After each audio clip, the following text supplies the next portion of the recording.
I'm on the road to Tulsa, Oklahoma, but right now I'm passing through Oklahoma City. Oklahoma City is Oklahoma's largest city and the state capital. And there's a lot to do and see in Oklahoma City. It's a really wonderful city, but the focus of this video is on Oklahoma's second largest city, Tulsa. But it's been known as the capital itself. And I can't remember if it's either called the oil capital of the world or the oil capital of the nation. But it is relating to oil. Anyway, but Oklahoma City is also the home to the Oklahoma City Thunder. That huge tall building that you can see over everything is the Devon Tower, tallest building in the state of Oklahoma, which Oklahoma City stole from Tulsa. The BOK Tower was the tallest forever until Oklahoma City was lucky enough to have the Devon Tower built inside of it. And as you can see, there's more development going on. Oklahoma City is in the midst of a boom and growing. I believe all of that is part of the new Cyrus Park and stuff that they're building. I only live about 30 minutes southwest of Oklahoma City, so I do get to come here quite frequently, but I never really took time to make a video or nothing. But oh, there's the Cyrus Bridge, and it just is what I barely caught of it.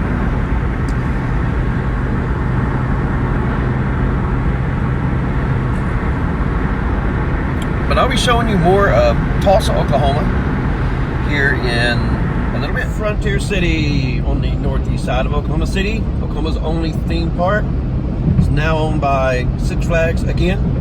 But oh, there goes the Silver Bullet looping coaster. It's a good little park. Really well themed. Overlooked a lot. Frontier City is a good park. I like it. There's the Steel Lasso family coaster. There's the Brain Drain, I think that's what it's called. There's the Prairie Schooner pirate ship. There's part of Timbertown. Good little park. Tulsa, Oklahoma. We have arrived. That big building is the Bank of Oklahoma building. But we are here.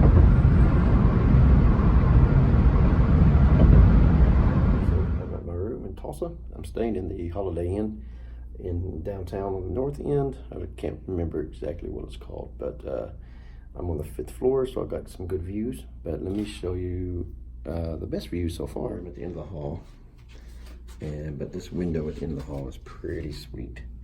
There's the BOK Tower, or whatever it's called now, whatever it used to be called. I'm pretty sure that bridge right there is where the center of the universe is. But yeah, I got a nice view, and then go to the room, and I open the window up so we have, okay, it's kind of a wide angle view. Bathroom's right here on your right. It's nice, it's modern.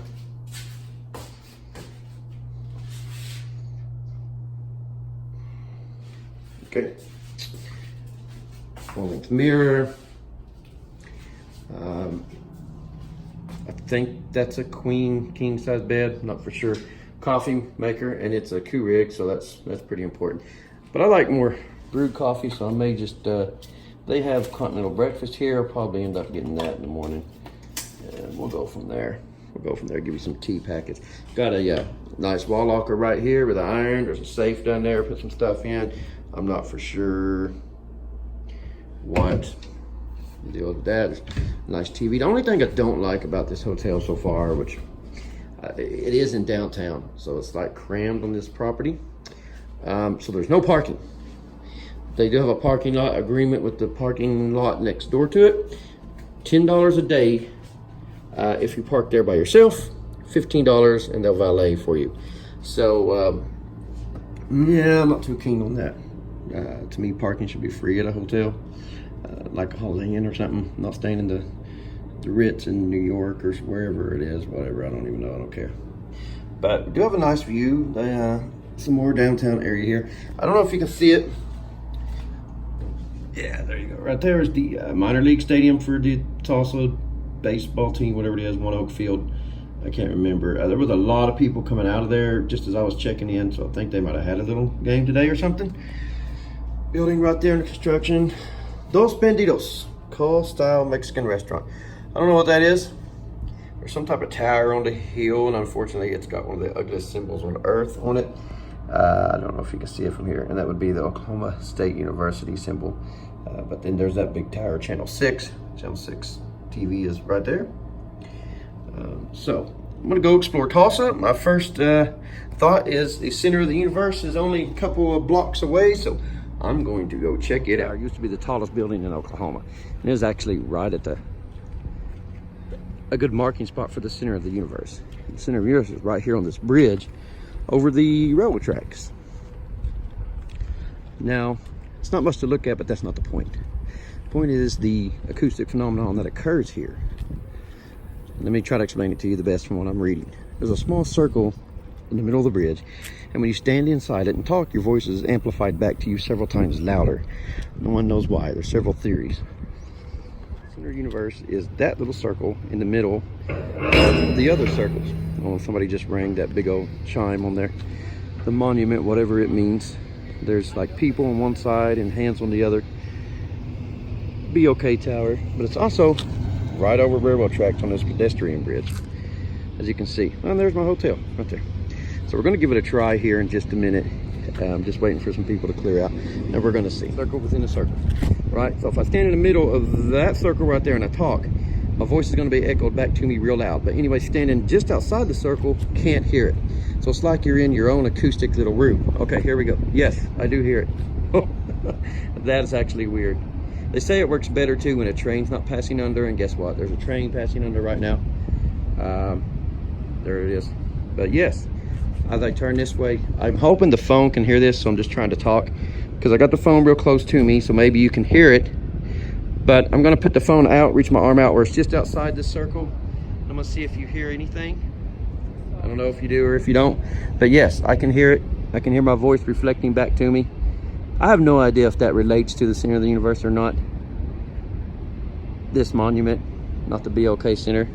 But the BOK Center is pretty unique itself. There's conspiracy theories surrounding it. It is a half version of the World Trade Centers, same architect. There's a whole story on it that I studied and everything. Oh, somebody else just rang that bell thing. That was really loud.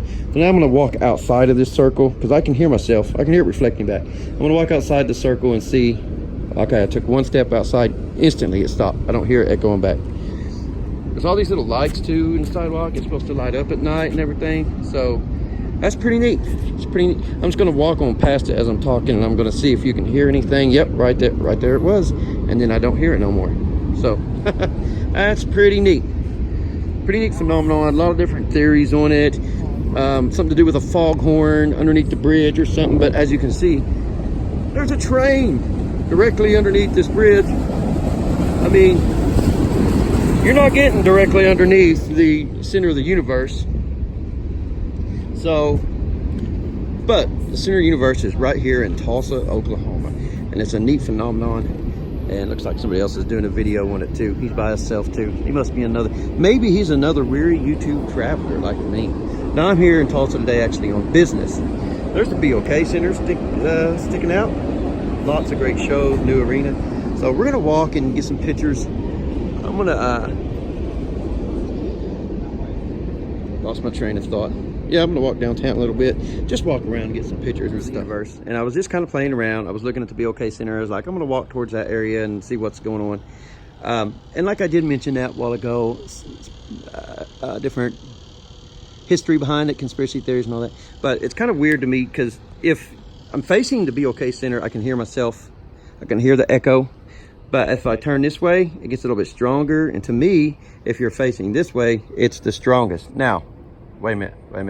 Okay, I'm gonna hold the phone down a little bit because I think I was kind of blocking the amplification of my voice when I was holding the phone in front of it. So I don't know if you can hear it or not, bouncing back. I hope I can in the playback. Some people think it's to do with the architecture, like these little half columns accidentally do it. And then there's other conspiracy theories and stuff like that. But it's just a neat little phenomenon. It's free. It's a pedestrian bridge, center of the universe. You should come check it out. Walking around downtown Tulsa, I'm pretty impressed. It's a nice city. I like it. I've really only just ever passed through Tulsa. That's looking back towards the center of the universe. This is at the bottom of the BOK Tower. I think it's a 52-story tower. Like I said, designed by the same architects, as is formerly known as One Williams Center, designed by the same architects as 7 to 6 Monday to Friday. Can't get in there. The architect that was at the World Trade Center, and he just made the same design and pretty much cut it in half. Kind of.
Better look at this little fountain in the middle of the road. I like how it has the yellow, kind of like a caution, but it's also changing. Cars coming. So, yeah. Just continue to walk around downtown Tulsa today and see what there is. So, did you know, speaking of, let me show you something. Speaking of a traffic circle, let me show you something right here.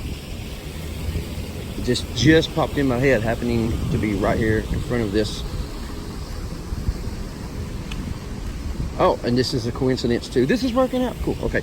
Right here, we have a Tulsa police car. So let's take a Tulsa police car. Let's take this thing right here, a yield sign. What do they have significant together? What's their significance? Giving you a little bit of time to think, but not enough time to look up on the internet. Time's up. The yield sign, which is seen everywhere, was invented by a Tulsa police officer. I can't remember the details on it, but I do know that is true fact. I'll have to look it up, but that is a true fact. The yield sign, and there's one on each corner right here in Tulsa. That's kind of fitting, because that's where it was invented. It was invented in Tulsa, Oklahoma by a police officer. Get a glimpse of two of the churches, one down there, and one down there, of Art Deco architecture in Tulsa. Tulsa has has a good preserved collection of Art Deco building here in the United States. So it's pretty neat. It's pretty neat. Oh, I'm also a vexillologist, which, if you don't know, study or interest in flags. I think that's the Tulsa city flag. Haha. I'm gonna have to get a picture of that real fast. Put it on one of my Facebook vexillology groups. Yeah. So at the Field Tower building, but that's a pretty cool shot there. You know, got a couple, the 101 gas building, 101 gas, whatever. I'm gonna say 10 because at least, yes, this does say Deco District, Tulsa. So I'm kind of liking this little trip here, Tulsa, America. So Atlas Life building, sure there's some history behind that. I'm gonna research all this stuff, and I may end up editing a lot. Oh, I love that. Wonder where I can get a Tulsa city flag. Anyway, so I'm gonna go on down here and maybe check out one of these two churches. Building is here downtown, but I really like it because these actual candle lamps. Oh, I like that a lot. So I wonder about the history. It actually says office space for rent. But look at them candles, dude. Guy fed up like he's gonna get 500 points for hitting a pedestrian. I don't want to give him them points. I think that's real lights. Candle. That's pretty. I like it. Right here by the church, First Baptist Church, Tulsa Club Hotel. Let me zoom out a little bit so we can see what we're doing. Now, got to figure out which one this is. Trinity Parish House. this is a neat building as far as architecture. Beautiful church. A lot of beautiful buildings downtown here. A lot of them. And there's another one, the First Baptist Church. You can kind of see the architecture on that one. Tulsa's living up to expectations so far of just free, neat, fun things to see, walk around and do. When you learn and history behind things and stuff, it makes it even a little bit more interesting. But yeah, mine house shall be called a house of prayer for all people. It's kind of hard to read on the building, but yeah, that's what it says. Beautiful. Walking along, it says Old City Hall, Tulsa. But if you look up on the top, municipal building, but it's wrote in the with the V as the U. So this building has to have some history behind it and stuff. Old City Hall building. Real pretty building. Really is. But I'm gonna check out that little building sticking out over the top. That one right there. See what this is. All over Tulsa too. These unique little alleyways and stuff. All the little fire escapes and what have you. But one of them had a real nice picture painted in it and stuff. Oh, there's some more art. It's all over the place. It's pretty neat. What we're looking at now, it's a Mid-Continent building. And I'll just let you read the back. The Mid-Continent building is officially listed on the National Register of Historic Places. It was constructed in 1918 by Cosden Oil and Gas Company, restored in 1980. So another oil influenced, built. Tulsa's oil town. BOK Center again. And look at the architecture on this building. It is so pretty. And it's pretty good height. At the bottom of the BOK Tower is a globe with a bunch of statues around it. It's called Centennial Plaza, Kiwanis, or Rotary Club, Centennial Plaza. And they got a bunch of little statues around different things. It talks about service that Rotary Club has done. But I thought it was kind of unique because at the bottom of the Twin Towers as well was a globe statue like this. So there's more and more similarities. But each one of these, like freedom from polio, it talks about how they tried to fight polio and all that. And then like safe drinking water is this one. And it talks about that. Bring clean and safe drinking water to those in impoverished nations. Tulsa Rotary Clubs provided equipment and volunteers to Nicaragua and around the world and stuff. So, you know, a lot. It's just pretty. I can tell there's lights. You can see lights, so it'll probably light up at night. And then this just talks about Tulsa in general. So, but it says most generous city, volunteerism, selflessness. Talks about the history. I'll just leave it here for a few minutes. So maybe you can read. No, you can't read that. But it talks about how the population boomed and what the fabric of the city is, the port of Tulsa, and all kinds of stuff. It's really, it's kind of neat. All right, this is America's most generous city. Tulsa boasts a rich tradition of volunteerism, selfless, personal, and corporate philanthropy. For most of the 20th century, Tulsa was known as the oil capital of the world. The wealth and culture that the Black Gold brought to this community is reflected not only in our Art Deco architecture treasures, but the world-class museums, universities, hospitals, and charitable foundations that continue to fund education, the arts, religion, health, and human services. Tulsa reflects a rich Native American heritage. The boundaries of 3 Indian nations, Osage, Creek, and Cherokee, come together in Tulsa. For many, the Tulsa area was the end of a tragic trail of tears. For others, land allotments provided opportunity and prosperity. In 1898, Tulsa incorporated as frontier Indian territory with close to 1,000 residents. Discovery of oil nearby, Tulsa's population soared to 18,000 by 1910 and 141,000 by 1930. Home office oil and energy service companies were led by names like Skelly, Phillips, and Getty, and these entrepreneurs left their mark on this beautiful and cultural rich community. Since those early days, volunteerism and community involvement have been a Tulsa tradition year after year. The Tulsa area conducts one of the nation's largest and most successful United Way campaigns. The city is also home to America's largest community foundation, one of America's most highly rated Chamber of Commerce service organizations such as Rotary, and contribute the social fabric to the city, which grants it local charities of thousands of volunteers. So it talks about Tulsa. I'm not going to finish the last two, and then there's a couple more. This little boy. Oh, that building which I pointed to a while ago, yeah, that's another BOK building of some sort. I couldn't really find no significant plaque or anything saying it was on the National Register or anywhere, but some more shots. BOK Tower, the dominant thing in the Tulsa skyline. And it's a pretty fountain area here at the bottom of it. Against the ballerina statue plays here, but I thought, well, why not? Because my daughter is in dance. So for you, at the base of the BOK Tower, be my guess why the statue of the little dancer was right there, because it's actually on the side of this building, which I guess is the Tulsa Performing Arts Center. And I'm guessing there's a show tonight, because I've seen tons of people gravitating towards this way. There's lines. It says Hamilton on the door. Maybe that's it. I don't know. But yeah, I'm guessing they're doing a show on the Performing Arts Center. Look at this building over here. All these flags. Don't know what they are. I would imagine something to do with Tulsa or maybe the Indian nations. Oh, I love it. It's painted like they're two on the building and waving. It's pretty cool. Pretty cool. As a gas station, they had 9 pumps, sleeping quarters on Route 66.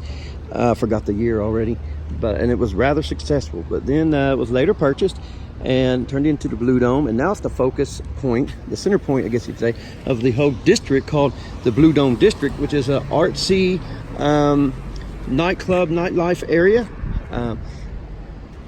It's the Tulsa Blue Dome. There's a few Blue Domes around the world. Did you know Tulsa had its own? So there it is, taco truck, corner of a taco truck right here. Let's see if we can't get the sun. There we go, Tulsa Blue Dome. And now it is, like I said, it's a lively little district. And all the little, noticed all the street lights have little blue domes on them. So, in fact, I'm fixing to eat somewhere down here, probably at Fassler Hall. The Dilly Diner, Dust Bowl. I think this is originally let's see. This might have been original Route 66 right here. Because this was supposed to have been built at Route 66. So, Red's Bar. This gentleman going into this Arnie's Bar or whatever. Well, that's where he's going in, actually. Arnie's Bar. Pretty neat. What is this? Blue Dome District, donated by Lee's Bicycles. So, yeah. It's a nice city. Look at that. Look at that art mural over there. Can you see it? Blue Dome. There's all kinds of things to do down here. Downtown Tulsa. And to see